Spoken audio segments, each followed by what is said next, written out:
पश्चिम Asia में जारी जंग अब और भड़क चुकी है। दिन बीतने के साथ जंग की तपिश पहले से और ज्यादा बढ़ती जा रही है। इस महीने की पहली तारीख को ईरान ने इजराइल पर ताबड़तोड़ मिसाइल हमले किए थे।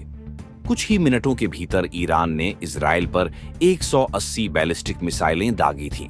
इसके बाद इजराइल ने भी कसम खाई थी कि वह इसका जवाब जरूर देगा, लेकिन इसके लिए उसने 25 दिन लिए। हालांकि इस दौरान उसकी ओर से कई बयान आए। उसके रक्षा मंत्री योव गैलेंट ने इजराइल के संभावित हमले को लेकर पायलट और एयर क्रू से कहा था कि इस अटैक के बाद दुनिया को इजरायली सेना की सही ताकत और ट्रेनिंग क्षमता का अंदाजा हो जाएगा। इजरायली सेना ने 26 अक्टूबर को ईरान के सैन्य ठिकानों पर हमला किया। इजरायली सेना के मुताबिक हमला 1 अक्टूबर को ईरानी मिसाइलों के हमले का बदला लेने के लिए किया गया है। इजराइल ने कहा कि सभी संप्रभु देशों की तरह उसे भी अधिकार है कि वह अपनी आत्मरक्षा में कदम उठाए। उसने यह भी कहा कि उसका मिशन पूरा हुआ। इजराइल के रक्षा मंत्री ने इसी हफ्ते बयान दिया था। उनके इस बयान के बाद इजराइल ने ईरान के कई शहरों पर हमला किया। उसके सैन्य ठिकानों को भी निशाना बनाया।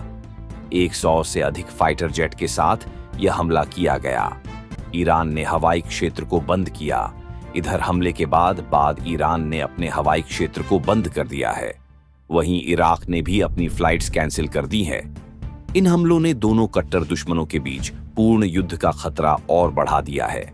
बता दें कि पश्चिम एशिया में ईरान समर्थित चरमपंथी समूह गाजा में, हमास और लेबनान में हिजबुल्लाह पहले से ही इजराइल के साथ युद्ध लड़ रहा है। गौरतलब है कि ईरान ने पहले ही कहा है कि अगर उसके ऊपर हमला हुआ तो वह भी चुप नहीं बैठेगा। वहीं अमेरिकी समाचार चैनल के मुताबिक हमले से कुछ देर पहले व्हाइट हाउस को इसकी जानकारी मिली थी।